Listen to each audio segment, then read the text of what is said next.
ಓಂ ಶಾಂತಿ. ಮುರಳಿಯ ದಿನಾಂಕ 23/4/2022. मीठे बच्चे, बाप को याद करने की आदत डालो तो देही अभिमानी बन सदा नशा और खुशी में रहेंगे. चलन सुधरती जाएगी. ಮಧುರ ಮಕ್ಕಳೇ, ತಂದೆಯನ್ನು ನೆನಪು ಮಾಡುವ ಅಭ್ಯಾಸ ಮಾಡಿಕೊಳ್ಳಿರಿ. ಆಗ ಆತ್ಮ ಅಭಿಮಾನಿ ಆಗುವಿರಿ. ನಶೆ ಮತ್ತು ಖುಷಿ ನಿಮ್ಮಲ್ಲಿ ಸದಾ ಕಾಯಂ ಆಗಿ ಇರುವುದು. ನಿಮ್ಮ ಚಲನೆ ಸುಧಾರಣೆ ಆಗುವುದು. ಪ್ರಶ್ನೆ: ज्ञान अमृत पीते हुए भी कई बच्चे ट्रेटर बन जाते हैं, कैसे? ಜ್ಞಾನ ಅಮೃತ ಕುಡಿತಾ ಇದ್ರೂ ಮಕ್ಕಳು ಕೆಲವರು ದ್ರೋಹಿಗಳು ಆಗಿಬಿಡ್ತಾರೆ. ಹೇಗೆ? उत्तर: जो एक और ज्ञान अमृत पीते दूसरी ओर जाकर गंद करते हैं, आसुरी चलन चलकर डिससर्विस करते हैं, ईश्वर के बच्चे बनकर अपनी चलन सुधारते नहीं, आपस में मायावी बातें करते, एक दो को दुखी करते, वह है ट्रेटर. ಯಾರು ಒಂದು ಕಡೆ ಜ್ಞಾನ ಅಮೃತ ಕುಡಿತಾ ಇರ್ತಾರೆ, ಅಂದರೆ ಮುರಳಿ ಕ್ಲಾಸನ್ನು ಕೇಳ್ತಿರ್ತಾರೆ, ಯೋಗನೂ ಮಾಡ್ತಿರ್ತಾರೆ, ಮತ್ತೊಂದು ಕಡೆ ಹೋಗಿ ವಿಕಾರಿ ಆಗ್ತಿರ್ತಾರೆ. ಆಸುರಿ ನಡತೆ ಇರ್ತದೆ ಅವರಲ್ಲಿ. ಆಸುರಿ ನಡತೆಯ ಮೂಲಕ ಡಿಸ್ಸರ್ವಿಸ್ ಮಾಡ್ತಾರೆ. ಈಶ್ವರನ ಮಕ್ಕಳಾಗಿಯೂ ಅವರ ನಡತೆಯಲ್ಲಿ ಸುಧಾರಣೆ ಬರೋದಿಲ್ಲ. ಪರಸ್ಪರ ಮಾಯೆಯ ಜಗತ್ತಿನ ಮಾತುಗಳನ್ನು ಆಡ್ತಿರ್ತಾರೆ, ಪರಸ್ಪರರಿಗೆ ದುಃಖಿ ಮಾಡ್ತಾರೆ. ಅಂತಹ ಮಕ್ಕಳಿಗೆ ದ್ರೋಹಿಗಳು ಅಂತ ಹೇಳಲಾಗ್ತದೆ. ಬಾಬಾ ಕಹತೆ, बच्चे तुम यहाँ आए हो असुर से देवता बनने, जो सदा एक दो में ज्ञान की चर्चा करो, दैवी गुण धारण करो, जो भी अवगुण है उन्हें निकाल दो, बुद्धि को स्वच्छ साफ बनाओ. ಬಾಬಾ ಹೇಳ್ತಾರೆ, ನೀವು ಇಲ್ಲಿಗೆ ಬಂದಿರೋದು ಅಸುರರಿಂದ ದೇವತಾ ಆಗಲಿಕ್ಕೆ.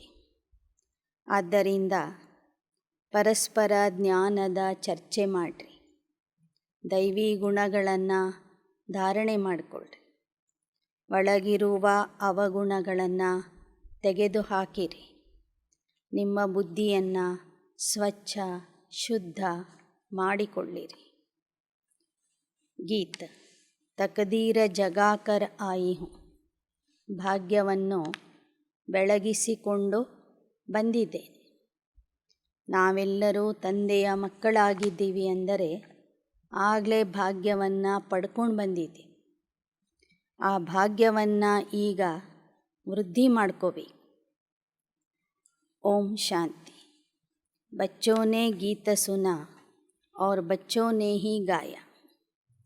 कोई भी स्कूल में जाते हैं तो तकदीर बुद्धि में रहती कि यह इम्तहान पास करूँगा. बुद्धि में तकदीर की एम ऑब्जेक्ट रहती है. अब तुम बच्चे जानते हो, हम अपनी तकदीर में नई दुनिया को धारण कर बैठे. नई दुनिया को रचने वाले परमात्मा से हम वर्षा लेने की तकदीर ले आए. कौन सा वर्षा? मनुष्य से देवता व नर से नारायण बनने का वर्षा. ಮಕ್ಕಳು ಈ ಹಾಡನ್ನು ಕೇಳಿದ್ರಿ ಮತ್ತು ಜೊತೆಗೆ ಕೆಲವರು ಕೇಳೋದರ ಜೊತೆಗೆ ಹಾಡು ಹೇಳ್ತಾರೆ. ನೀವೆಲ್ಲರೂ ಇದನ್ನು ಹೇಳಿದ್ರಿ. ಯಾವುದೇ ಶಾಲೆಗೆ ಮಕ್ಕಳು ಹೋಗ್ತಾರಂದರೆ ಉನ್ನತ ಭವಿಷ್ಯ ರೂಪಿಸಿಕೊಳ್ಳುವುದಕ್ಕಾಗಿ, ಭಾಗ್ಯ ರೂಪಿಸಿಕೊಳ್ಳುವುದಕ್ಕಾಗಿಯೇ ಶಾಲೆಗೆ ಹೋಗ್ತಾರೆ. ಅವರ ಬುದ್ಧಿಯಲ್ಲಿ ಇರ್ತದೆ, ನಾನು ಓದಿದ ನಂತರ ಇಂಥ ಡಿಗ್ರಿ ತಗೊಳ್ತೀನಿ, ಇಂತಹ ದರ್ಜೆಗೆ ಹೋಗ್ತೀನಿ ಅಂತ. ಹಾಗೆ ನಿಮ್ಮ ಬುದ್ಧಿಯಲ್ಲಿ ಸ್ವರ್ಗದ ಭಾಗ್ಯ ಸದಾ ನೆನಪಿರಬೇಕು. ನೀವು ಬಂದಿರುವುದು ಮನುಷ್ಯರಿಂದ ದೇವತಾ ಆಗಲಿಕ್ಕಾಗಿ, ನರನಿಂದ ನಾರಾಯಣ ಆಗುವ ಆಸ್ತಿಯನ್ನು ಆ ಭಾಗ್ಯ ವಿಧಾತ ತಂದೆಯಿಂದ ಪಡ್ಕೊಳ್ಳಿಕ್ಕಾಗಿಯೇ ನೀವು ಬಂದಿದ್ದೀರಿ. इस रावण के भ्रष्टाचारी राज्य से तुमको बाप ले जाते. रावण का भ्रष्टाचारी राज्य, भ्रष्टाचारी विकार से पैदा होते और विकारी को ही भ्रष्टाचारी कहा जाता. भगवान वाच्य काम महाशत्रु है. तुम इन पर जीत पाओ तभी श्रेष्ठाचारी बनेगी. ರಾವಣನ ರಾಜ್ಯ ಅಂದರೆ ಭ್ರಷ್ಟಾಚಾರಿ ರಾಜ್ಯ. ಯಾಕೆ ಅಂದರೆ ಇಲ್ಲಿ ಎಲ್ಲರೂ ವಿಕಾರದಿಂದ ಹುಟ್ಟುತ್ತಾರೆ. ಆದರೆ ಸತ್ಯಯುಗ ಶ್ರೇಷ್ಠಾಚಾರಿ ರಾಜ್ಯ ಆಗಿರ್ತದೆ. ಅಲ್ಲಿ ಯಾರೂ ವಿಕಾರದಿಂದ ಹುಟ್ಟೋದಿಲ್ಲ. ನೀವು ವಿಕಾರಗಳನ್ನು ಜಯಿಸಿರ್ತೀರಿ. ಆವಾಗ ಭಗವಾನ್ ವಾಚ ಕಾಮ ಮಹಾಶತ್ರು ಇನ್ ಪರ್ ಜೀತ ಪಾವ್. ಯಾವಾಗ ನೀವು ಕಾಮ ವಿಕಾರವನ್ನು ಗೆಲ್ತೀರಿ ಆಗ ಶ್ರೇಷ್ಠಾಚಾರಿ ಆಗ್ತೀರಿ. ತಭಿ ಶ್ರೇಷ್ಠಾಚಾರಿ ಬನೆಂಗಿ. ಭಾರತ್ ಹಿ ಭ್ರಷ್ಟಾಚಾರಿ, भारत ही श्रेष्ठाचारी बनेगा. सतयुग में भ्रष्टाचारी होते नहीं, क्योंकि वहाँ माया का राज्य ही नहीं है. इस समय रावण राज्य सब में 5 विकार है. सतयुग में रावण राज्य होता तो वहाँ भी रावण को जलाते. वहाँ यह बातें होती नहीं. वहाँ है ಶ್ರೇಷ್ಠಾಚಾರಿ ದುನಿಯಾ. ಈ ಸಮಯದಲ್ಲಿ ಎಲ್ಲ ಕಡೆಗೂ ರಾವಣ ರಾಜ್ಯ ಇದೆ. 5 ವಿಕಾರಗಳು ಇಡೀ ಪ್ರಪಂಚದಲ್ಲಿ ಹರಡಿವೆ. ಆದರೆ ಸತ್ಯಯುಗದಲ್ಲಿ ರಾವಣ ಇರೋದಿಲ್ಲ. ಆದ್ದರಿಂದ ಸತ್ಯಯುಗದಲ್ಲಿ ಯಾರೂ ಸಹ ರಾವಣನನ್ನು ಸುಡೋದಿಲ್ಲ. ಅದು ಶ್ರೇಷ್ಠಾಚಾರಿ ಜಗತ್ತಾಗಿರ್ತದೆ. जैसे सन्यासी बहुत अच्छी पोजीशन पर है तो उनको सब मानते. भ्रष्टाचारी दुनिया में भी कोई ऊंच पोजीशन पर है तो सब उनको मानते हैं. सन्यासियों को भी मानते हैं क्योंकि वे पवित्र रहते. तब ही सब मनुष्य उनको अच्छा समझते. गवर्नमेंट भी अपने से अच्छा समझती. उनको अपना राजगुरु भी बनाती.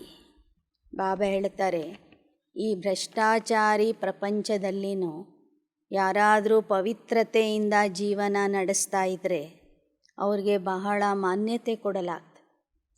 ಹೇಗೆ ಇಲ್ಲಿಯ ಸನ್ಯಾಸಿಗಳು ಪವಿತ್ರವಾಗಿ ಇರ್ತಾರೆ, ಆ ಕಾರಣದಿಂದ ಉಳಿದ ಮನುಷ್ಯರು ಅವರಿಗೆ ಮಾನ್ಯತೆ ಕೊಡ್ತಾರೆ. ಸರ್ಕಾರನೂ ಗುರುಗಳಿಗೆ ಎಷ್ಟು ಮಾನ್ಯತೆ ಕೊಡ್ತದೆ. ಮೊದಲಿನ ಕಾಲದಲ್ಲಿ ರಾಜರು ರಾಜಗುರು ಅಂತ ಒಬ್ಬರನ್ನು ನೇಮಿಸಿರ್ತಿದ್ರು. ಯಾವುದೇ ಒಂದು ರಾಜ್ಯ ವ್ಯವಹಾರದ ಸಲಹೆ ಕೇಳಬೇಕಾದ್ರೆ ಆ ರಾಜಗುರುಗಳನ್ನು ಕೇಳ್ತಿದ್ರು. ಗುರುಗಳು ಹೇಳಿದ ಹಾಗೇ ನಡ್ಕೋತಿದ್ರು ದ್ವಾಪರ ಕಲಿಯುಗದ ರಾಜರು. ಸತ್ಯುಗ में तो गुरु का नाम ही नहीं. ಆದರೆ ಸತ್ಯತ್ರೇತಾಯುಗದಲ್ಲಿ ಯಾವ ಗುರುಗಳು ಇರೋದಿಲ್ಲ ಅಂತ ಹೇಳ್ತಾರೆ ಬಾಬಾ. ಗುರು ಅರ್ಥಾತ್ ಸದ್ಗತಿ ಕರ್ನೆ ವಾಲೆ. शास्त्रों में कहानियाँ बना दी। राजा जनक ने उन्हें जेल में डाल दिया, जिनमें ब्रह्म ज्ञान राजयोग का ज्ञान नहीं था। जब उन्हें राजयोग का ज्ञान मिला तब सेकेंड में जीवन मुक्ति को पाया। ಶಾಸ್ತ್ರಗಳಲ್ಲಿ ಅನೇಕ ಕಥೆಗಳನ್ನು ಬರೆದಿದ್ದಾರೆ. ಜನಕ ರಾಜ ಏನು ಮಾಡ್ತಾನಂದರೆ, ಯಾವ ಗುರುಗಳಿಗೆ ಬ್ರಹ್ಮಜ್ಞಾನ ಗೊತ್ತಿರಲ್ಲ, ಯಾವ ಗುರುಗಳಿಗೆ ರಾಜಯೋಗದ ಜ್ಞಾನ ಗೊತ್ತಿರಲ್ಲ, ಅಂಥವ್ರನ್ನೆಲ್ಲ ಜೈಲಿಗೆ ಹಾಕಿರ್ತಾನೆ. ಯಾಕೆಂದರೆ ಆ ಗುರುಗಳು ಜನಕರಾಜನಿಗೆ ನಿಜವಾದ ಜ್ಞಾನ ಹೇಳೋದೇ ಇಲ್ಲ, ರಾಜಯೋಗನೂ ಕಲಿಸೋದಿಲ್ಲ. ಹೀಗಾಗಿ ಅವನು ಎಲ್ಲ ಗುರುಗಳನ್ನು ಜೈಲಿಗೆ ಹಾಕಿರ್ತಾನೆ. ಕೊನೆಗೆ ಅಷ್ಟಾವಕ್ರ ಬಂದು ಆ ಜನಕರಾಜನಿಗೆ ಸತ್ಯ ಜ್ಞಾನ ಹೇಳ್ತಾನೆ. ಆಗ ಜನಕರಾಜನಿಗೆ ಖುಷಿಯಾಗಿ ಎಲ್ಲ ಗುರುಗಳನ್ನು ಬಂಧನ ಮುಕ್ತ ಮಾಡ್ತಾನೆ ಮತ್ತು ಅವನಿಗೂ ಸಹ ಕ್ಷಣದಲ್ಲಿ ಜೀವನ ಮುಕ್ತಿ ಸಿಕ್ಕಿಬಿಡ್ತದೆ ಅಂತ ಕಥೆ ಇದೆ. यहाँ भ्रष्टाचारी का सिर्फ अर्थ नहीं कि रिश्वत आदि खाते नहीं, भ्रष्टाचारी अर्थात विकार से पैदा होना. तुम्हारा शरीर भी विकार से पैदा हुआ है. अभी तुम अपने को आत्मा समझ बाप के बने. ಬಾಬಾ ಹೇಳ್ತಾರೆ, ಭ್ರಷ್ಟಾಚಾರಿ ಅಂದರೆ ಲಂಚ ತಗೊಳ್ಳೋರಷ್ಟೇ ಭ್ರಷ್ಟಾಚಾರಿಗಳಲ್ಲ, ವಿಕಾರದಲ್ಲಿ ಹೋಗೋರೆಲ್ಲರೂ ಭ್ರಷ್ಟಾಚಾರಿಗಳೇ.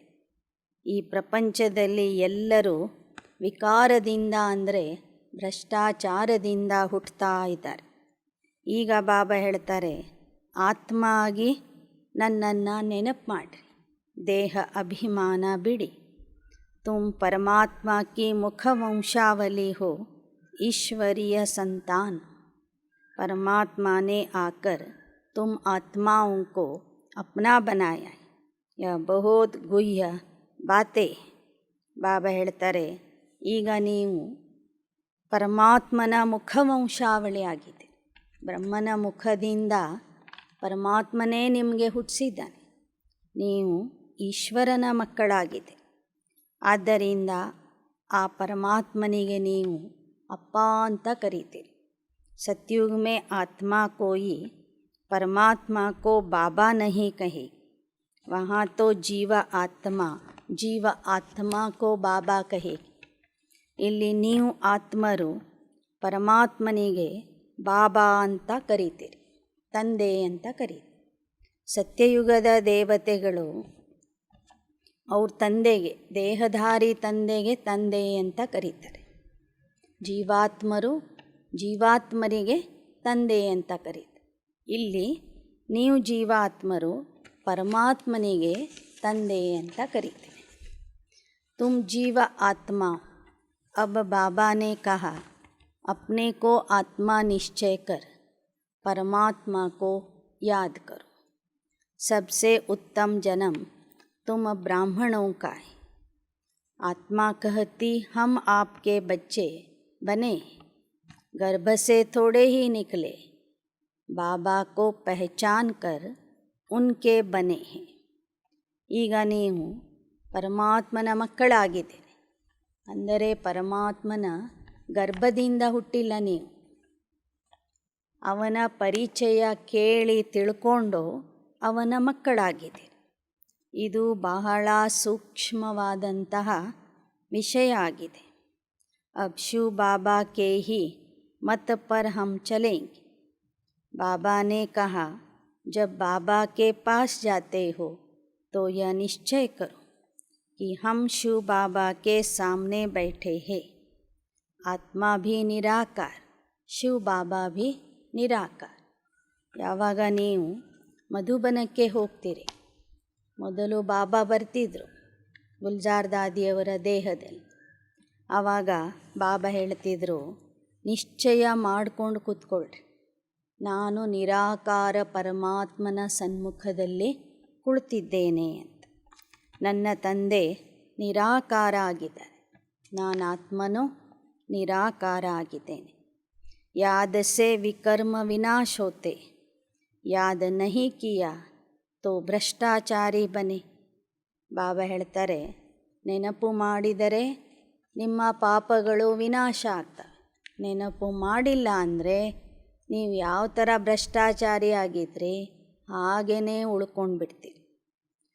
ಕಿತನಿ ಕಡಿ ಬಾತೆ यह भी याद नहीं रहता कि परमात्मा की गोद में बैठे. भूलने के कारण वह नशा और ಖುಷಿ नहीं रहती. ನಾವೆಲ್ಲರೂ ಪರಮಾತ್ಮನ ಮಡಿಲಿಗೆ ಬಂದಿದ್ದೇವೆ ಎಂಬ ಮಾತನ್ನು ಮರೆತಾಗ ಆ ನಶೆ ಮತ್ತು ಖುಷಿ ಹೋಗಿಬಿಡ್ತದೆ. ನೆನಪು ಮಾಡಿದರೆ ಖುಷಿನೂ ಇರ್ತದೆ, ನಶೆನೂ ಇರ್ತದೆ. विलायत में बहुत बच्चियाँ हैं, सन्मुख नहीं, परंतु बाबा को याद करती है. बाबा को बहुत प्यार से याद करना है. सजनी साजन को कितना प्यार से याद करती. ಬಾಬಾ ಹೇಳ್ತಾರೆ, ನನ್ನ ಮಕ್ಕಳು ದೇಶ ವಿದೇಶದಲ್ಲಿ ಇದ್ದಾರೆ. ಬಹಳ ದೂರದಲ್ಲಿ ಇದ್ದರೂ ಸಹ ಅವರು ನನ್ನನ್ನು ಪ್ರೀತಿಯಿಂದ ನೆನಪು ಮಾಡ್ತಾರೆ. ಹೇಗೆ ಪ್ರೇಮಿಕೆಯರು ಪ್ರಿಯತಮನನ್ನು ನೆನಪು ಮಾಡ್ತಾರೆ, ಪತ್ರ ಬರೀತಾರೆ. ಅವರಿಂದ ಪತ್ರ ಬಂದಿಲ್ಲ ಅಂದರೆ ಎಷ್ಟು ಬೇಸರ ಮಾಡಿಕೊಳ್ತಾರೆ. ತುಮ್ ಸಜನಿಯೋ ಕೋ ಧಕ್ಕಾ ಖಾ ಖಾ ಕರ್ ಸಾಜನ್ ಮಿಲಾ ಹೇ ತೋ ಯಾದ್ ಅಚ್ಚಿ ರಹನಿ ಚಾಹಿಯೇನ.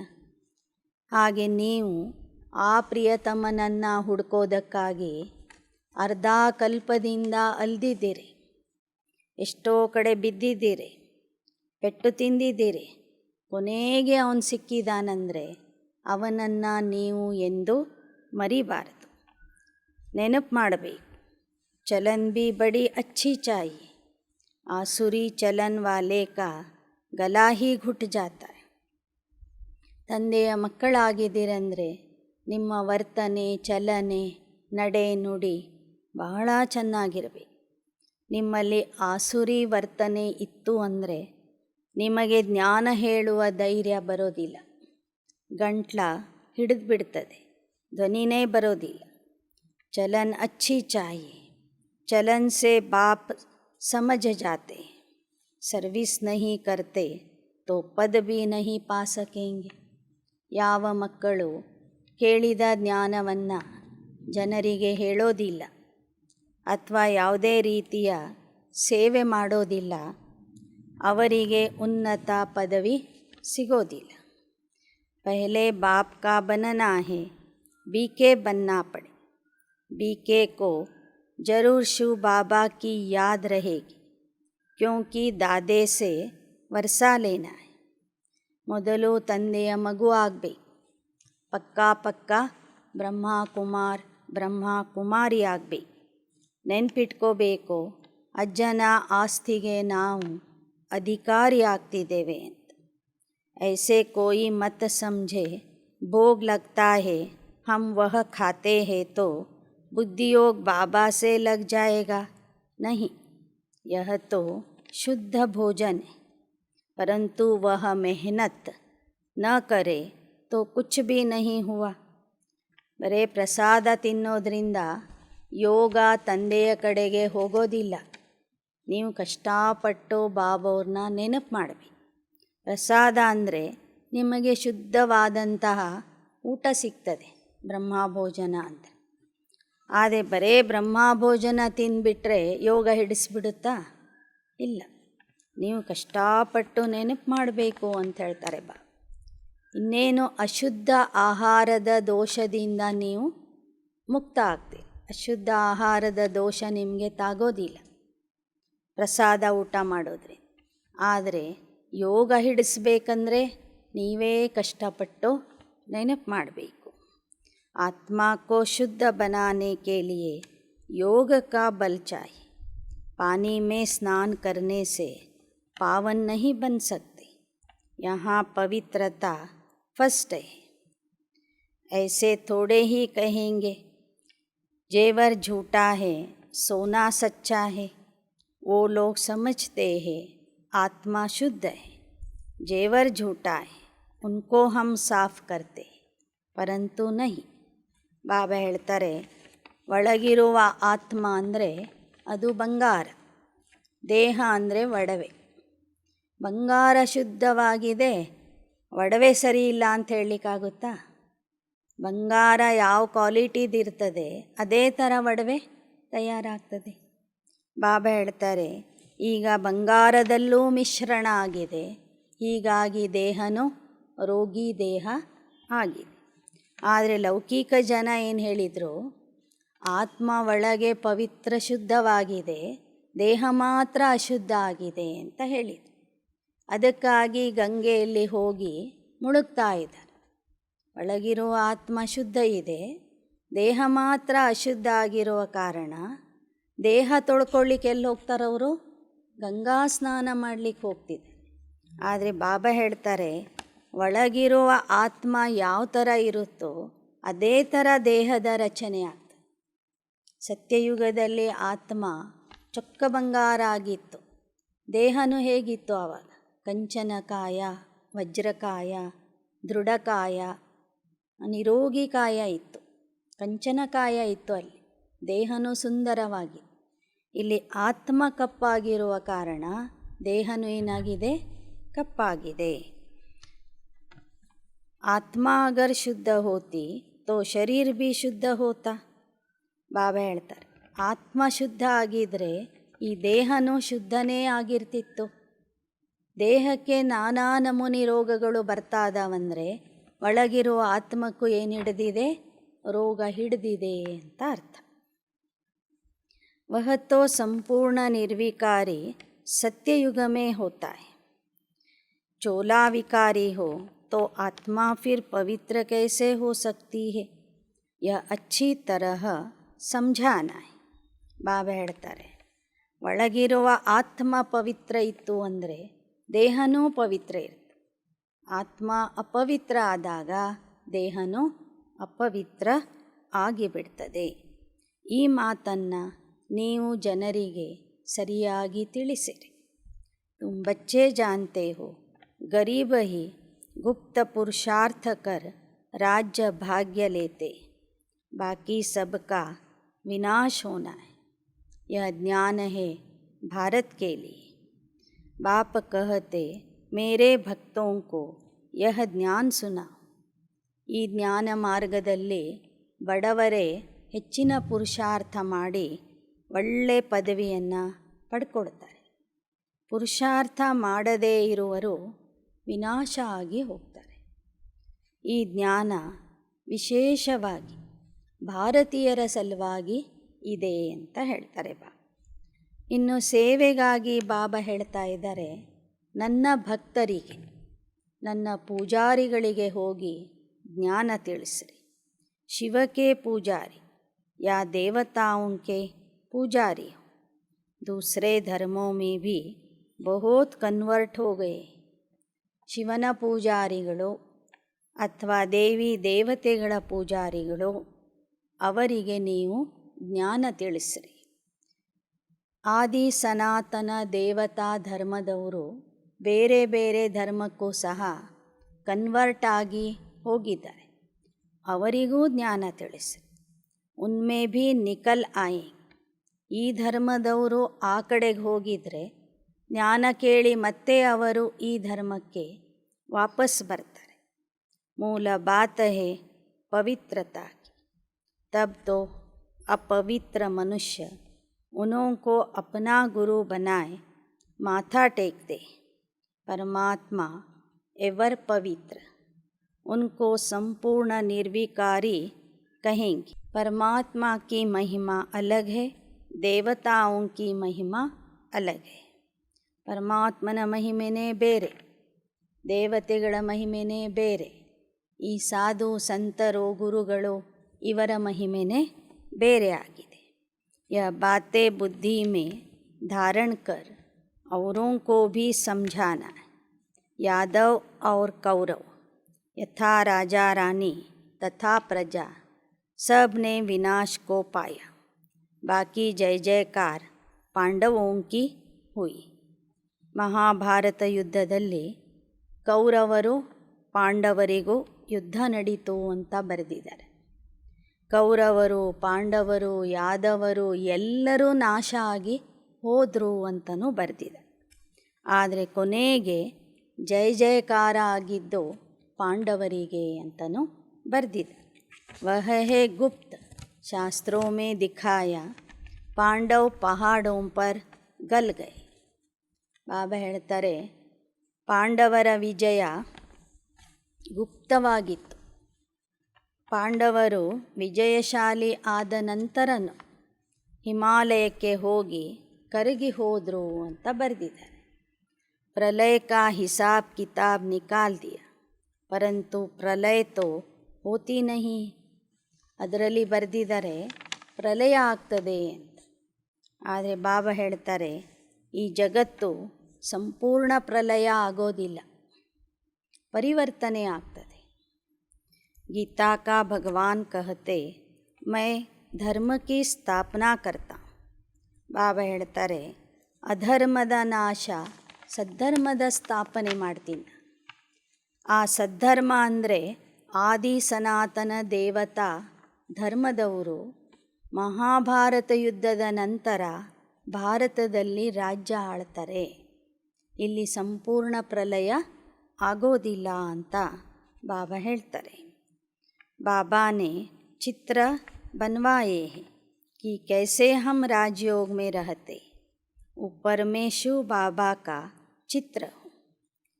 वह श्री श्री रुद्र जो हमको ಶ್ರೇಷ್ಠ बनाते. ರಾಜಯೋಗದ ಚಿತ್ರ ಬರೀರಿ. ಅದರಲ್ಲಿ ಒಬ್ಬರು ರಾಜಯೋಗಿ ಬ್ರಹ್ಮಕುಮಾರನನ್ನು ತೋರಿಸ್ರಿ. ಆ ರಾಜಯೋಗಿಯ ತಲೆಯ ಮೇಲೆ ಜ್ಯೋತಿರ್ಬಿಂದು ಶಿವತಂದೆಯ ಚಿತ್ರ ಬರೀರಿ. ಯೋಗಿಗಳು ಮನಬುದ್ಧಿಯಿಂದ ಆ ಪರಮಾತ್ಮನ ನೆನಪು ಮಾಡ್ತಿದ್ದಾರೆ ಅಂತ ಜನರಿಗೆ ಗೊತ್ತಾಗಲಿ. ಶ್ರೇಷ್ಠರಿಗೂ ಶ್ರೇಷ್ಠ ಆಗಿರುವಂತಹ ರುದ್ರ ತಂದೆ ಬಂದು ನಮಗೆ ಶ್ರೇಷ್ಠ ದೇವತೆಗಳನ್ನಾಗಿ ಮಾಡ್ತಾ ಇದ್ದಾರೆ. ಶ್ರೀ ಶ್ರೀ ಕಾ ಟೈಟಲ್ ವಾಸ್ತವ ಮೇ ಉನ್ಕಾ ಹೈ. यह भारत क्यों इतना गिरा. ಶ್ರೀ ಶ್ರೀ ಡಬಲ್ ಶ್ರೀ ಯಾರಿಗೆ ಇದೆ ಅಂದರೆ ಒಬ್ಬ ಪರಮಾತ್ಮನಿಗೆ ಮಾತ್ರ ಇದೆ. ಅವನು ಶ್ರೇಷ್ಠ ಶ್ರೇಷ್ಠ ಅಂತ. ಶ್ರೇಷ್ಠರಿಗೂ ಶ್ರೇಷ್ಠ ಯಾರು ಅಂದರೆ ಪರಮಾತ್ಮ ಒಬ್ಬನೇ. ಇನ್ನು ಸಿಂಗಲ್ ಶ್ರೀ ಯಾರಿಗೆ ಇದೆ ಅಂದರೆ ದೇವತೆಗಳಿಗೆ ಶ್ರೀಲಕ್ಷ್ಮಿ, ಶ್ರೀನಾರಾಯಣ ಅಂತ ಹೇಳ. ಇನ್ನು ಭಾರತದ ಈ ಅವಸ್ಥೆ ಯಾಕೆ ಈ ಥರ ಆಗಿದೆ. ಭಾರತ ಒಂದು ಕಾಲಕ್ಕೆ ಪವಿತ್ರ ದೇಶ ಇತ್ತು, ದೇವತಾ ರಾಜ್ಯ ಇತ್ತು. ಇಲ್ಲಿ ಇವತ್ತು ಈ ಥರ ಕಂಗಾಲಾಗಲಿಕ್ಕೆ, ಈ ಥರ ಪತೀತ ದೇಶ ಆಗಲಿಕ್ಕೆ ಕಾರಣ ಏನು. ಏಕತೋ ईश्वर को सर्वव्यापी समझ बैठे और अपने को ಈಶ್ವರ್ ಮಾನ ಬೈಠೆ. ಭಾರತದ ಈ ದುರ್ದಶೆ ಆಗಲಿಕ್ಕೆ, ದುರ್ಗತಿ ಆಗಲಿಕ್ಕೆ 2 ಕಾರಣಗಳು ಅಂತ ಹೇಳ್ತಾರೆ ಬಾಬಾ. ಒಂದು, ಪರಮಾತ್ಮನಿಗೆ ಸರ್ವವ್ಯಾಪಿ ಅಂತ ಹೇಳಿಬಿಟ್ರು. ಎರಡನೇದು, ನಾನೇ ಈಶ್ವರ ಅಂತ ಹೇಳ್ಕೊಂಡು ಕೂತ್ಕೊಂಡ್ಬಿಟ್ರು. ಪರಮಾತ್ಮ ಎಲ್ಲ ಕಡೆಗೂ ಇದ್ದಾನೆ ಅಂತ ಹೇಳಿದರು. ಎರಡನೇದು, ಅದರಲ್ಲಿ ನಾನೂ ಒಬ್ಬ ಈಶ್ವರ ಶಿವೋಹಂ ಅಂತ ಹೇಳಿದ್ದಕ್ಕೆ ಭಾರತದ ದುರ್ದಶೆ ಆಗಿದೆ.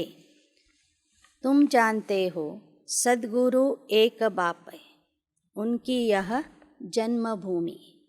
सच्ची सच्ची सत्यनारायण की कथा बाप आकर सुनाते, बेड़ा पार करते. पतित पावन तो तुम मुझे ही कहते हो, मुझे ही सबको वापिस ले जाना है. कयामत का समय जबकि हिसाब किताब चुकतो कर हम वापिस जाते. ನಿಜವಾದ ಗುರು, ಸತ್ಯ ಗುರು ಪರಮಾತ್ಮ ಒಬ್ಬನೇ ಆಗಿದೆ. ಈ ಭಾರತ ಅವನ ಜನ್ಮಭೂಮಿ ಆಗಿದೆ. ಭಾರತದಲ್ಲಿ ಬಂದು ತಂದೆ ನಮಗೆ ಸತ್ಯ ಸತ್ಯ ನಾರಾಯಣ ಆಗುವ ಕಥೆ ಹೇಳ್ತಾರೆ. ಆ ಕಥೆ ಕೇಳೋದ್ರಿಂದ ನಮ್ಮ ಜೀವನ ನೌಕೆ ವಿಷಯ ಸಾಗರದಿಂದ ಕ್ಷೀರಸಾಗರಕ್ಕೆ ದಾಟಿ ಹೋಗ್ತದೆ. ಅವನೇ ಪತಿತ ಪಾವನ, ಎಲ್ಲರನ್ನೂ ಕರ್ಕೊಂಡು ಹೋಗ್ತಾನೆ. ಇದು ವಿನಾಶದ ಸಮಯ ಬಂದಿದೆ. ಎಲ್ಲರ ಲೆಕ್ಕಾಚಾರ ಈಗ ಮುಗಿಬೇಕು. ಎಲ್ಲರೂ ತಮ್ಮ ತಮ್ಮ ಲೆಕ್ಕಾಚಾರವನ್ನು ಮುಗಿಸಿ ಮನೆಗೆ ವಾಪಸ್ ಹೋಗಬೇಕು. ಸಬ್ ಕಹತೆ ನವ ಭಾರತ್ ನವ ದೆಹಲಿ. अब नव भारत तो स्वर्ग था, अब तो नर्क है. ಹೊಸ ಭಾರತ ಹೊಸ ದೆಹಲಿ ಆಗಬೇಕು ಅಂತ ಹೇಳ್ತಾರೆ. ನಾವು ಭಾರತವನ್ನು ಹೊಸ ಭಾರತವನ್ನಾಗಿ ಮಾಡ್ತೀವಿ, ಹೊಸ ದೆಹಲಿಯನ್ನು ಸ್ಥಾಪನೆ ಮಾಡ್ತೀವಿ ಅಂತ ಸರ್ಕಾರದವರು ಹೇಳ್ತಿರ್ತಾರೆ. ಬಾಬಾ ಹೇಳ್ತಾರೆ, ಅವ್ರು ಏನು ಮಾಡಿದ್ರೂ ಇದು ಹಳೇ ಭಾರತನೇ, ಹಳೇ ದೆಹಲಿನೇ. ಹೊಸ ಭಾರತ ಹೊಸ ದೆಹಲಿ ಸ್ವರ್ಗದಲ್ಲಿ ಇತ್ತು, ಇದು ನರ್ಕ ಆಗಿದೆ. यह समझाने की बातें आत्मा और परमात्मा का रूप भी कोई नहीं जानते, बल कहते हम आत्मा परमात्मा की संतान, परंतु नॉलेज चाहिए ना. ಆತ್ಮ ಮತ್ತು ಪರಮಾತ್ಮನ ಬಗ್ಗೆ ಯಾರಿಗೂ ಗೊತ್ತಿಲ್ಲ ಅಂತ ಹೇಳ್ತಾರೆ. ಏನೋ ಕೆಲವರು ನಾವು ಪರಮಾತ್ಮನ ಮಕ್ಕಳು ಅಂತ ಹೇಳ್ಕೋತಾರೆ. ಆದರೆ ನಮ್ಮ ಸ್ವರೂಪ ಹೇಗಿದೆ, ಪರಮಾತ್ಮನ ಸ್ವರೂಪ ಹೇಗಿದೆ? ಮಕ್ಕಳು ಅಂದರೆ ಯಾವ ಅರ್ಥದಿಂದ ನಾವು ಮಕ್ಕಳು?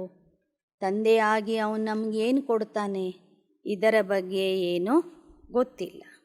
बाप में नॉलेज है, आत्मा में नॉलेज कहाँ है? हम आत्मा कितने पुनर्जन्म लेती, कहाँ रहती, फिर कैसे आती, क्यों दुखी बनती, कुछ भी समझ नहीं. ಪರಮಾತ್ಮ ಜ್ಞಾನ ಸಾಗರ, ಅವನಲ್ಲಿ ಯಾವತ್ತೂ ಜ್ಞಾನ ಇದ್ದೇ ಇರ್ತದೆ. ಆದರೆ ನಾವು ಆತ್ಮರುಗಳು ನಮ್ಮ ಪರಿಚಯ, ನಮ್ಮ ಬಗ್ಗೆ ಇರುವ ಜ್ಞಾನವನ್ನು ಮರೆತು ಬಿಡ್ತೀವಿ. ನಮಗೆ ಆತ್ಮಜ್ಞಾನ ಗೊತ್ತಿರೋದಿಲ್ಲ. ನಮ್ಮ ಬಗ್ಗೆನೇ ನಾವು ಮರೆತು ಬಿಟ್ಟಿರ್ತೀವಿ. ನಾವು ಯಾರು, ಎಲ್ಲಿಂದ ಬಂದಿದ್ದೇವೆ, ಎಷ್ಟು ಪುನರ್ಜನ್ಮದಲ್ಲಿ ಬರ್ತೇವೆ, ನಮಗೆ ಈ ದುಃಖ ಶಾಂತಿ ಯಾಕೆ ಬಂದಿದೆ, ಇದರ ಬಗ್ಗೆ ಏನೂ ನಮಗೆ ಗೊತ್ತಿರಲಿಲ್ಲ. ತಂದೆನೇ ಬಂದು ಹೇಳಿಕೊಟ್ಟು.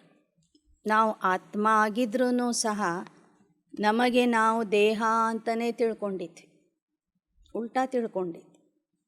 ಈಗ ಬಾಬಾ ಹೇಳಿದರು, ನೀವು ದೇಹ ಅಲ್ಲ, ನೀವು ಆತ್ಮ. ದೇಹ ನಿಮ್ಮದು. ಮೊದಲೇನು ತಿಳ್ಕೊಂಡಿದ್ರಿ?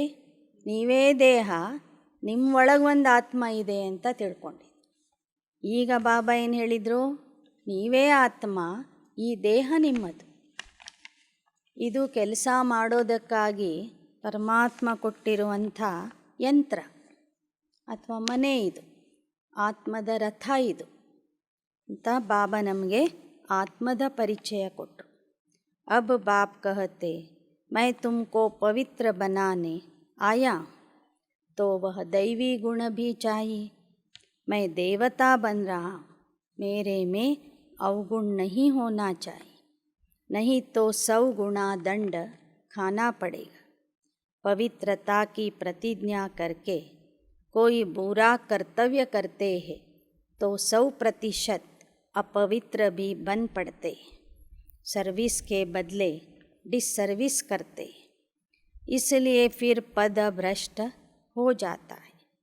ಪವಿತ್ರತೆಯ ಪ್ರತಿಜ್ಞೆ ಮಾಡಿ ಮತ್ತೆ ನೀವು ಅಪವಿತ್ರ ಕೆಲಸ ಮಾಡಿದರೆ 100ಕ್ಕೆ 100ರಷ್ಟು ಶಿಕ್ಷೆ ಪಡಿಬೇಕಾಗ್ತದೆ. ಮತ್ತು ನಿಮ್ಮ ಮೂಲಕ ಜ್ಞಾನದ ಅಪಪ್ರಚಾರ ಆಗ್ತದೆ.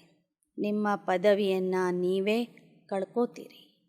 हमेशा आपस में एक दो में ज्ञान की चर्चा चलनी चाहिए. हम बाबा के पास आए हैं कांटे से फूल, मनुष्य से देवता बनने, बाप से स्वर्ग का वर्षा लेने. ನಾವು ಇಲ್ಲಿ ಸೇರಿದಾಗ ಜ್ಞಾನದ ಚರ್ಚೆ ಮಾಡಬೇಕು ವಿನಃ ಲೌಕಿಕದ ಮಾತುಗಳನ್ನು ಆಡಬಾರದು. ತಂದೆಯ ಹತ್ತಿರ ಬಂದಿದ್ದೇವೆ ಮುಳ್ಳಿನಿಂದ ಹೂ ಆಗಲಿಕ್ಕೆ, ಮನುಷ್ಯರಿಂದ ದೇವತಾ ಆಗಲಿಕ್ಕೆ. ಯಹಿ ಬಾತ್ ಏಕ ದೋ ಕೋ ಸುನಾನಿ. ಇದೇ ವಿಚಾರ ಪರಸ್ಪರರಿಗೂ ಹೇಳಬೇಕು, ಹಂಚ್ಕೋಬೇಕು. ಪರಂತು नॉलेज चाहिए, धारणा चाहिए. जो मायावी बातें करते, किसको दुखी करते, उनको ट्रेटर कहा जाता है. ಆದರೆ ಜ್ಞಾನದ ಚರ್ಚೆ ಮಾಡಬೇಕು ಅಂದರೆ ಜ್ಞಾನದ ಧಾರಣೆ ಆಗಿರಬೇಕು.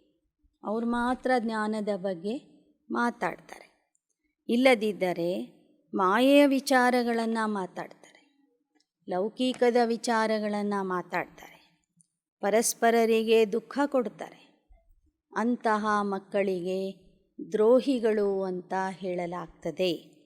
ಯಹ ಬಿ ದಿಖಾಯಾ ಹೇ ನ, असुरों को ज्ञान अमृत पिलाया, फिर वह बाहर जाकर गंद करते थे. ऐसे भी बहुत हैं जो ज्ञान अमृत पीते भी रहते और डिसर्विस भी करते रहते. ಕಥೆ ಇದೆ ಪುರಾಣದಲ್ಲಿ. ಅಸುರರು ಬಂದು ಹೇಳದೆ ಕೇಳದೆ ಅಮೃತ ಕುಡಿದು ಹೋಗ್ತಿದ್ರು. ಹೊರಗೆ ಹೋಗಿ ಮತ್ತೆ ಕೆಟ್ಟ ಕೆಲಸ ಮಾಡ್ತಿದ್ರು. ಕೊನೆಗೆ ಗೊತ್ತಾಗಿ ಅವರಿಗೆ, ಆ ಅಸುರರಿಗೆ ಶಾಪ ಕೊಡಲಾಗ್ತದೆ. ಕರ್ಕೊಂಡು ಬಂದವ್ರಿಗೂ ಶಾಪ ಕೊಡಲಾಗ್ತದೆ. ಹಾಗೆ ಬಾಬಾ ಹೇಳ್ತಾರೆ, ಇಲ್ಲಿಯೂ ಸಹ ಅನೇಕ ಮಕ್ಕಳು ಅಮೃತ ಕುಡಿತಾ ಇರ್ತಾರೆ, ಹೊರಗೆ ಹೋಗಿ ವಿಕಾರದಲ್ಲಿ ಹೋಗ್ತಿರ್ತಾರೆ, ಡಿಸ್ಸರ್ವಿಸ್ ಮಾಡ್ತಾರೆ. ಅಂಥವರು ತಮ್ಮ ಪದವಿಯನ್ನು ಕಳ್ಕೋತಾರೆ. वास्तव में तुम सब कन्याएं हो. अरे अधर कुमारी के तो मंदिर बने हुए. ಇಲ್ಲಿ ಬಂದಂತಹ ನೀವು ಮಾತೆಯರೂ ಸಹ ಈಗ ಕುಮಾರಿಯರಾಗಿದ್ದೀರಿ, ಬ್ರಹ್ಮಕುಮಾರಿಯಾಗಿದ್ದೀರಿ. ಆದ್ದರಿಂದ ನಿಮಗೂ ಪೂಜೆ ನಡೀತದೆ ಭಕ್ತಿ ಮಾರ್ಗದಲ್ಲಿ. ಮೌಂಟ್ ಅಬೂದಲ್ಲಿ ಅಧರ ಕುಮಾರಿಯ ಮಂದಿರ ಇದೆ. ಅಧರ ಕುಮಾರಿ ಅಂದರೆ ಯಾರು ಮದುವೆ ಆದ ನಂತರ ಜ್ಞಾನಕ್ಕೆ ಬಂದಿರ್ತಾರೆ ಮತ್ತು ಶ್ರೀಮತದಂತೆ ನಡೀತಿರ್ತಾರೆ, ಮಾತೆಯರು. ಆ ಮಾತೆಯರಿಗೂ ಪೂಜೆ ನಡೀತದೆ ಅಂತ ಹೇಳ್ತಾರೆ ಬಾಬಾ. ದಿಲ್ವಾಡಾ ತೋ ತುಮ್ಹಾರಾ एक्यूरेट यादगार है. तुम्हारे में किसकी बुद्धि में मुश्किल बैठता है. बुद्धि बड़ी साफ चाहिए. तुम अभी ईश्वरीय परिवार के हो तो ख्याल करना चाहिए कि हमारी चलन कितनी अच्छी हो. ದಿಲ್ವಾಡ ಮಂದಿರ ನಿಮ್ಮ ಸ್ಮಾರಕ ಆಗಿದೆ. ಅದು ಯಥಾರ್ಥವಾದ ಸ್ಮಾರಕ. ನೀವಲ್ಲಿ ತಪಸ್ಸು ಮಾಡ್ತಾ ಇದ್ದೀರಿ. ನಿಮ್ಮದೇ ಆಗಿರುವಂಥ ಮೂರ್ತಿಗಳನ್ನು ಅಲ್ಲಿ ಇಟ್ಟಿದ್ದಾರೆ. ಈ ವಿಚಾರ ಕೆಲವರಿಗೆ ಮಾತ್ರ ಅರ್ಥ ಆಗ್ತದೆ. ಯಾರ ಬುದ್ಧಿ ಸ್ವಚ್ಛ ಆಗಿರ್ತದೋ ಅವರಿಗೆ ಜ್ಞಾನದ ಎಲ್ಲ ವಿಚಾರಗಳು ಅರ್ಥ ಆಗ್ತವೆ. ಆದ್ದರಿಂದ ಬಾಬಾ ಹೇಳ್ತಾರೆ, ಬುದ್ಧಿ ಬಹಳ ಸ್ವಚ್ಛ ಇರಬೇಕು. ಸದಾ ವಿಚಾರ ಮಾಡಿ, ನಾವು ದೇವತಾ ಆಗ್ತಿದ್ದೀವಿ ಅಂದರೆ ನಮ್ಮ ನಡತೆ ಹೇಗಿರಬೇಕು. ನಡತೆ ಬಹಳ ಚೆನ್ನಾಗಿರಬೇಕು. ಒಳ್ಳೆಯ ನಡತೆಗಾಗಿ ಬಾಬಾ ನಮಗೆ ಶ್ರೀಮತ ಕೊಡ್ತಾರೆ. ಯಹಾ ಶ್ರೇಷ್ಠತೆ ಶ್ರೇಷ್ಠ ಬನೆ ತಬ್ ವಹಾ ಪದ ಮಿಲೆ. ಇಲ್ಲಿ ಶ್ರೀಮತದ ಪಾಲನೆಯಿಂದ ಶ್ರೇಷ್ಠ ಆದರೆ ಮಾತ್ರ ಅಲ್ಲಿ ಶ್ರೇಷ್ಠ ದೇವತಾ ಆಗ್ತೀವಿ. ಶ್ರೇಷ್ಠ ಯಹಾ ಬನ್ನ. ಶ್ರೇಷ್ಠ ಆಗೋದೆಲ್ಲಿ? ಸತ್ಯಯುಗಕ್ಕೆ ಹೋದ ನಂತರ ಅಲ್ಲ, ಸಂಗಮ ಯುಗದಲ್ಲಿನೇ ಶ್ರೇಷ್ಠ ಆಗಬೇಕು. ಗೃಹಸ್ಥ ವ್ಯವಹಾರ ಮೇ ರಹತೆ ಯಹ ಅಂತಿಮ ಜನ್ಮ ಪವಿತ್ರ रहना है. ಗೃಹಸ್ಥ ವ್ಯವಹಾರದಲ್ಲಿ ಇದ್ದರೂ ಈ ಕೊನೆ ಜನ್ಮದಲ್ಲಿ ನಾವು ಪವಿತ್ರ ಆಗಬೇಕು. ಅಚ್ಚ ಮೀಠೆ ಮೀಠೆ ಸಿಕ್ಕಿ ಲಧೆ ಬಚ್ಚೋಂ ಪ್ರತಿ मात पिता बाप दादा का याद प्यार और गुड मॉर्निंग. रूहानी बाप की रूहानी बच्चों को नमस्ते. रूहानी बच्चों की रूहानी बाप दादा को याद, प्यार, गुड मॉर्निंग और नमस्ते नमस्ते नमस्ते। धारणा के लिए मुख्य सार। ಮೊದಲನೇದು, शुद्ध भोजन खाते हुए भी आत्मा को पावन बनाने के लिए याद की मेहनत जरूर करनी। ಶುದ್ಧವಾದಂಥ ಭೋಜನ ಸ್ವೀಕಾರ ಮಾಡ್ತಿರುವಾಗಲೂ ಆತ್ಮನನ್ನು ಪಾವನ ಮಾಡಿಕೊಳ್ಳುವುದಕ್ಕಾಗಿ ತಂದೆಯ ನೆನಪಿನಲ್ಲಿ ಇರುವ ಪುರುಷಾರ್ಥ ಅವಶ್ಯವಾಗಿ ಮಾಡಬೇಕು. ಹೆಂಗೂ ಬ್ರಹ್ಮಭೋಜನ ಯೋಗ ಮಾಡ್ತಾ ಅವ್ರು ಅಡುಗೆ ಮಾಡಿದ್ದಾರೆ, ಶುದ್ಧವಾದ ಊಟ ಇದೆ ಅಂಥೇಳಿ ಬಾಬೋರ್ನ ಮರೆತು ಊಟ ಮಾಡೋದಲ್ಲ.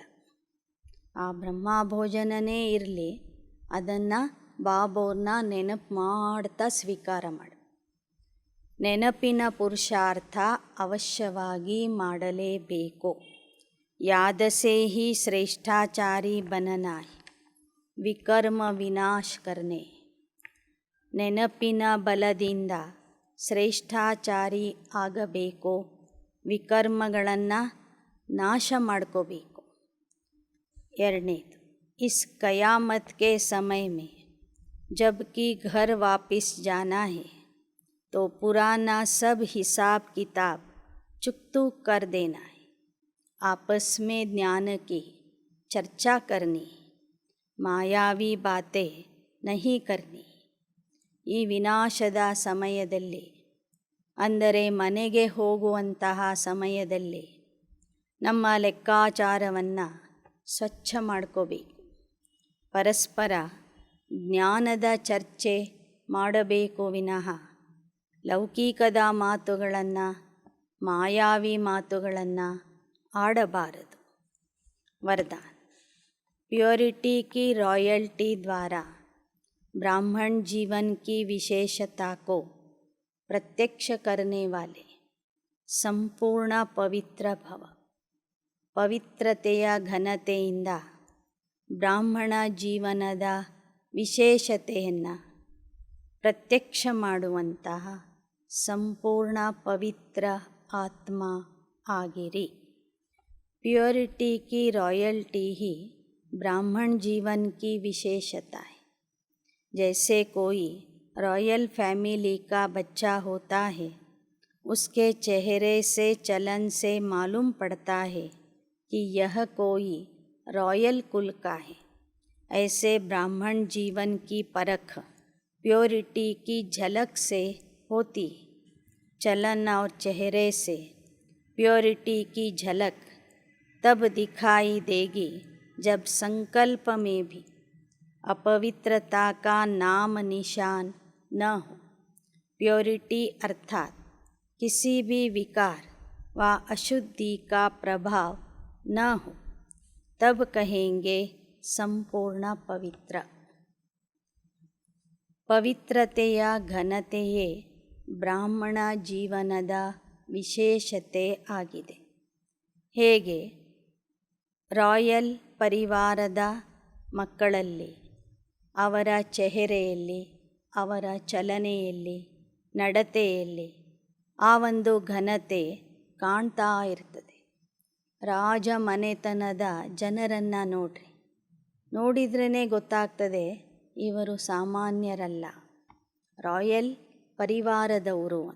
ಹಾಗೆ ನೀವು ಬ್ರಾಹ್ಮಣರು ಅನ್ನೋದು ಜನರಿಗೆ ಯಾವಾಗ ಗೊತ್ತಾಗ್ತದೆ ಅಂದರೆ ನಿಮ್ಮ ಚೆಹರೆಯ ಮೇಲೆ, ನಿಮ್ಮ ನಡೆ ನುಡಿಯಲ್ಲಿ, ನಿಮ್ಮ ನಡತೆಯಲ್ಲಿ ಆ ಪವಿತ್ರತೆಯ ತೇಜಸ್ಸು ಇರಬೇಕು, ಪವಿತ್ರತೆಯ ಹೊಳಪು ಕಾಣಿಸ್ಬೇಕು. ಅಂಥ ಹೊಳಪು ಯಾವಾಗ ಬರ್ತದೆ ಅಂದರೆ ಸಂಕಲ್ಪದಲ್ಲಿಯೂ ಅಪವಿತ್ರತೆ ಬರಬಾರದು. ಪವಿತ್ರತೆ ಎಂದರೆ ಯಾವುದೇ ವಿಕಾರ ಅಥವಾ ಅಶುದ್ಧತೆಯ ಪ್ರಭಾವ ನಿಮ್ಮ ಮೇಲೆ ಕಾಣಿಸಬಾರದು. ಅಂತಹ ಸಂಪೂರ್ಣ ಪವಿತ್ರ ಆಗಿರಿ. ಶ್ಲೋಗನ್. होली हंस वह है जो व्यर्थ को ಸಮರ್ಥ में ಪರಿವರ್ತನ್ करते. ಪವಿತ್ರ ಹಂಸಗಳು ಯಾರೆಂದರೆ ಯಾರು ವ್ಯರ್ಥವನ್ನು ಸಮರ್ಥದಲ್ಲಿ ಪರಿವರ್ತನೆ ಮಾಡ್ತಾರೆ ಅವರೇ ಪವಿತ್ರ ಹಂಸಗಳು. मातेश्वरी जी के अनमोल महावाक्य. यह ईश्वरीय सत्संग कॉमन सत्संग नहीं. यह ईश्वरीय स्कूल कॉलेज जिस कॉलेज में अपने को रेगुलर स्टडी करनी, बाकी तो सिर्फ सत्संग करना, थोड़ा समय सुना फिर तो जैसे का तैसा बन जाना, यह नहीं. क्योंकि वहाँ कोई रेगुलर पढ़ाई नहीं मिलती जहाँ से कोई प्रारब्ध बने. इसलिए अपना सत्संग कोई ಕಾಮನ್ ಸತ್ಸಂಗ ನಹಿ. ಹೊರಗಿನ ಸತ್ಸಂಗದಲ್ಲಿ ಜನ ಕೇಳ್ತಾರೆ, ಹೊರಗೆ ಹೋಗಿ ಮರಿತಾರೆ. ಮೊದಲು ಹೇಗಿರ್ತಾರೋ ಹಾಗೆ ಆಗಿಬಿಡ್ತಾರೆ. ಆದರೆ ಇದು ಸಾಧಾರಣ ಸತ್ಸಂಗ ಅಲ್ಲ. ಸತ್ಸಂಗದ ಜೊತೆಗೆ ಇದು ಕಾಲೇಜ್ ಆಗಿದೆ, ಶಾಲೆ ಆಗಿದೆ. ಇಲ್ಲಿ ಬರುವಂಥವರು ಅಭ್ಯಾಸ ಮಾಡಿ ಉನ್ನತ ಪದವಿಯನ್ನು पढ़कोಬೇಕು. जैसे रोज़ाना स्कूल में मास्टर पढ़ाए डिग्री देते, वैसे यहाँ भी स्वयं परमात्मा गुरु पिता टीचर के रूप में हमको पढ़ाते, सर्वोत्तम देवता पद प्राप्त कराते. इसलिए इस स्कूल में ಜಾಯಿನ್ ಹೋना ಜರೂರಿ. ಇದು ಶಾಲೆ ಆಗಿದೆ. ಇಲ್ಲಿ ಪರಮಾತ್ಮ ಸತ್ಯಗುರು ಶಿಕ್ಷಕ ತಂದೆಯಾಗಿ ನಮಗೆ ಓದಿಸ್ತಾರೆ, ಸರ್ವೋತ್ತಮ ದೇವತಾ ಪದವಿ ಕೊಡ್ತಾರೆ. ಆದ್ದರಿಂದ ಈ ಶಾಲೆಗೆ ನಾವು ಪ್ರತಿದಿನ ಹಾಜರು ಆಗಬೇಕು. ನಿಯಮಿತವಾಗಿ ಬಂದು ಅಭ್ಯಾಸ ಮಾಡಬೇಕು. ಇಲ್ಲಿ ಬರುವಂತಹ ವಿದ್ಯಾರ್ಥಿಗಳಿಗೆ ಗೊತ್ತಿರಬೇಕು ಇದು ಯಾವ ಶಿಕ್ಷಣ ಆಗಿದೆ, ಈ ಶಿಕ್ಷಣದಿಂದ ನಮಗೆ ಯಾವ ಪದವಿ ಸಿಗಲಿದೆ ಅಂತ. ಸ್ವಯಂ ಪರಮಾತ್ಮನೇ ಬಂದು ನಮಗೆ ದೇವತಾ ಡಿಗ್ರಿಯನ್ನು ಕೊಡ್ತಾ ಇದ್ದಾರೆ. ಆದ್ದರಿಂದ ಈ ಸಂಗಮ ಯುಗದ ಒಂದೇ ಜನ್ಮದಲ್ಲಿ ನಾವು ನಮ್ಮ ವಿದ್ಯಾಭ್ಯಾಸದ ಕೋರ್ಸನ್ನು ಪೂರ್ಣ ಮಾಡಬೇಕು. ಯಾರು ಆದಿಯಿಂದ ಕೊನೆಯವರೆಗೂ ಜ್ಞಾನದ ಲಾಭ ತಗೊಳ್ತಾರೆ ಅವರು ಸಂಪೂರ್ಣ ಪಾಸ್ ಆಗ್ತಾರೆ. ಜ್ಞಾನಕ್ಕೆ ಬಂದ ನಂತರ ಮಧ್ಯ ಮಧ್ಯದಲ್ಲಿ ಓದುವುದನ್ನು ಬಿಡಬಾರದು, ರೆಗ್ಯುಲರ್ ಆಗಿ ಓದಬೇಕು. ಆಗ ಮಾತ್ರ ನಾವು ಉತ್ತಮ ಪದವಿ ಪಡೆದುಕೊಳ್ಳಲು ಸಾಧ್ಯವಾಗ್ತದೆ. ಅಚ್ಚಾ. ಓಂ ಶಾಂತಿ, ಓಂ ಶಾಂತಿ, ಓಂ ಶಾಂತಿ.